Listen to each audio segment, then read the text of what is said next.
dipersembahkan oleh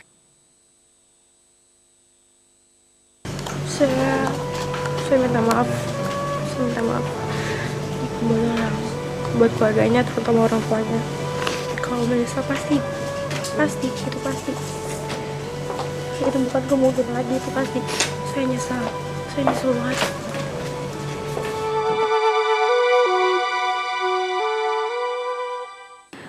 Bukan ingin mengorek lagi luka yang tentunya masih sangat terasa di hati Pak Roto dan Ibu Elizabeth, tetapi untuk menjadi pelajaran bagi semuanya, Ibu. Apa yang Ibu pahami dan Bapak pahami dari peristiwa yang menimpa anak sematawayang ini? Apa penyebabnya? Kenapa orang kira-kira bisa begitu tega melukai seorang remaja seperti Putri dan Putri Ibu Elizabeth dan Bapak Roto? Iya, kalau menurut saya sih kehidupan itu ada pilihan ya.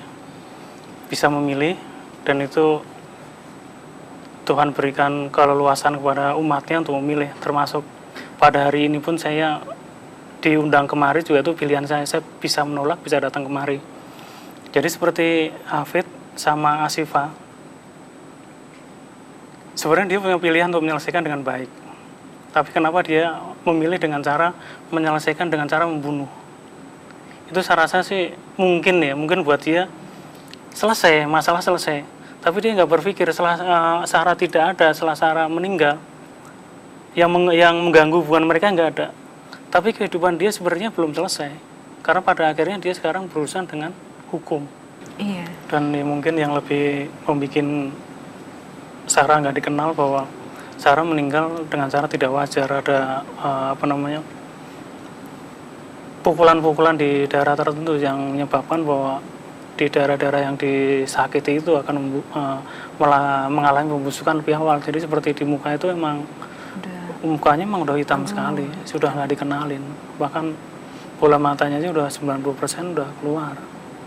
Jadi memang udah sulit mengenali. Bahkan saya sendiri awalnya juga nggak percaya kalau itu Sarah. Tidak percaya itu? Tidak percaya, sampai saya keluar bilang sama istri saya, itu bukan Sarah. Tapi kembali lagi dari sidik jari, nah kalau bukan Sarah ini siapa gitu loh. Kemudian baru mencari tanda-tanda yang kecil-kecil itu, luka di kaki, model jari tangan, karena dari rambut juga rambut sudah nggak bisa dikenalin, gigi juga sudah nggak bisa. Kan sudah dipotong, rambutnya dipotong, untuk autopsi itu dipotong gitu. Kemudian dia memang rambutnya aslinya bergelombang karena dia catok jadi lurus.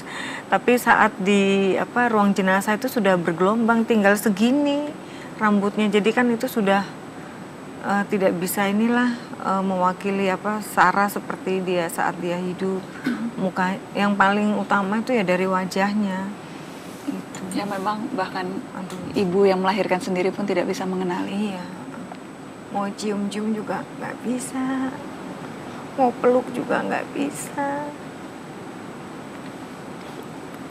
Dan ketika sidang, Bapak dan Ibu duduk di sana, mendengar penuturan, mendengar kesaksian, mendengar langsung kronologis apa yang terjadi pada Sarah. Saya tidak bisa membayangkan kekuatan apa yang Bapak Ibu miliki berdua sehingga sanggup duduk mendengarkan penuturan betapa kejinya sesungguhnya peristiwa ini menimpa. Saya sebetulnya tuh nggak bertenaga gitu. Jadi ada sahabat saya yang nemenin saya, yang pegang tangan saya, yang kalau saya bilang saya nggak kuat, dia ngasih kekuatan buat saya lewat kata-katanya. Dia ingatkan saya untuk berdoa gitu ya. Ya cukup saya cukup mendapat kekuatan gitu ya. Itu. Apa yang paling drastis berubah peristiwa sebesar ini terjadi menimpa Bapak dan Ibu? Apa yang terbesar berubah dalam kehidupan Bapak Ibu setelah peristiwa ini? Yang sepi sih di rumah sih. Yang saya rasakan bahwa perubahan terbesar di rumah itu, kalau dulu ada Sarah yang ramai, menghibur, kayak teman. Jadi sekarang tinggal kami berdua, walaupun memang ada yang menemani, bahwa ya semua itu tidak menggantikan. Kehidupan kami total semua berubah. Bahkan sampai kami gajian pun juga buat apa gitu. Dulu kalau misalnya kerja, kalau misalnya udah akhir bulan ada telepon anak saya, mama, terus dia nggoda minta traktir atau nggak, Sarah tahu mama lagi ini dapat gaji kan gitu, ayo dong. Kadang-kadang dia bilang seolah-olah dia yang mau traktir gitu, padahal nanti terakhirnya kalau keluar bayarin ya gitu. Jadi sekarang udah nggak ada lagi. Jadi memang saya akui awal-awal itu semangat saya kerja itu ya pernah hilang gitu, karena kan biasanya orang tua kerja kan buat anak ya. Kalau anak nggak ada, ini rasanya penyemangat kita cari kerja itu nggak ada gitu loh. Ya itu sih awal-awal itu ya berat gitu. Kehidupan berubah drastis. Iya ya, sepi. Biasanya ada yang pulang, ada yang godain saya, ada yang ngusinin saya, ini nggak ada gitu. Ya mau gimana lagi ya, kita harus menerima keadaan ya. Ya itu. Mengubah kepribadian ibu juga, bapak juga menjadi lebih, apakah sekarang menjadi lebih tertutup, was-was, menjaga diri, mengontrol perasaan, tingkah laku. Apakah bagaimana peristiwa sekeji ini mengubah kepribadian seseorang? Saya tahu Sarah nggak bisa kembali sama saya gitu. Jadi saya mempercayakan apa yang terjadi kepada saya, kami berdua itu, kepada penegak hukum supaya bisa menegakkan keadilan atas apa yang kami alami dan atas apa yang Sarah alami itu.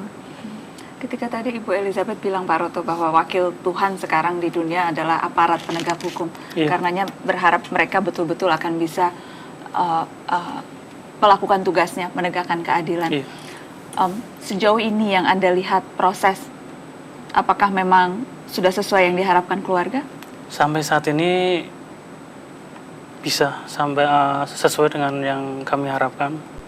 Hanya saja kalau harapan saya sama istri saya, sebenarnya saya juga ingin melihat kedua terdakwa ini berkata jujur di pengadilan, di ruang sidang. Tapi faktanya bahwa mereka selalu berkelit. Apa yang disampaikan sama saksi-saksi, ada beberapa yang mereka menyanggah dan tidak mengakuinya. Tapi kembali lagi bahwa kalau semua kecurangan dan semua kebohongan akan terungkap, saya mensyukuri Tuhan bekerja di situ, bahwa setiap ada kata-kata yang nggak jujur, mereka jadi seperti dicemooh, karena emang nggak masuk akal gitu. Anda sendiri juga sempat berusaha mencari tahu lebih dari sekedar mendengarkan atau membaca BAP soal hal itu. Iya. Tapi emang ini sih, secara logika ya, tisu itu emang, kalau saya pernah sampai membuktikan sendiri bahwa kalau tisu dimakan tuh nggak akan ketelan. Karena tisu itu suatu kertas yang sangat kering, pada saat bersinggungan dengan benda yang basah dia akan nempel. Jadi Anda, saking Anda ingin tahunya, Anda mencoba membuktikan sendiri? Iya. Memakan tisu? Iya, berhenti di mulut. Kecuali didorong dengan tangan atau didorong supaya masuk.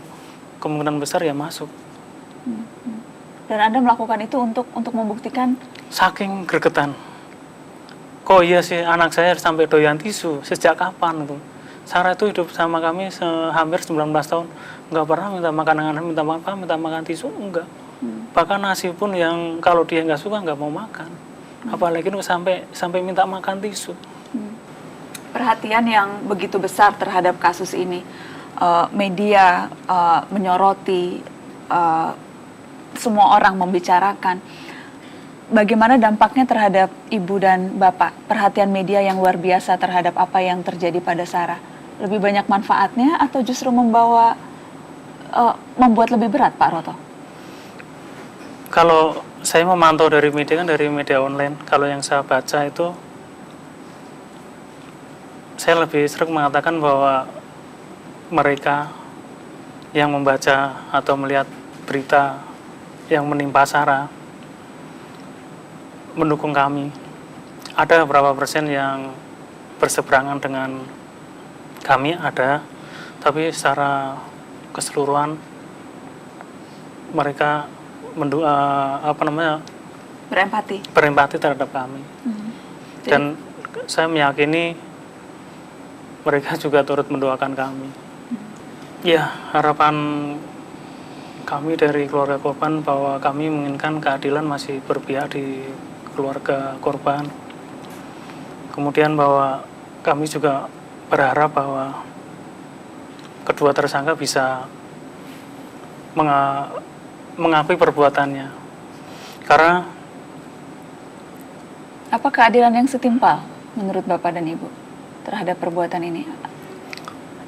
ya emang dari waktu kami diundang sebagai saksi, emang JPO-nya menanyakan hukuman apa yang diinginkan. Bahwa saya waktu itu saya sebagai saksi, saya secara pribadi mengatakan bahwa saya menginginkan hukuman yang setimpal atas perbuatan mereka yang mungkin dari awal menyiksa atau membuat cara mati pelan-pelan, dipermalukan, ditelanjangin, kemudian setelah meninggal pun masih mereka mensyukuri atas meninggalnya Sarah, juga masih dihina.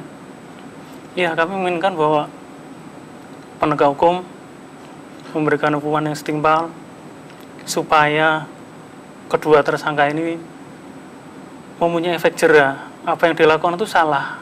Karena kalau hukumannya tidak sesuai dengan apa yang dia lakukan, kemungkinan besar dia sudah berhasil membunuh, dia akan mengulang lagi perbuatan yang sadis ini kepada siapa lagi tidak tahu. Lagi pula dia pun walaupun dia minta maaf sama saya, enggak bakalan saya maafkan. Enggak terima saya anak saya digitukan. Enggak bakalan saya maafkan dia itu.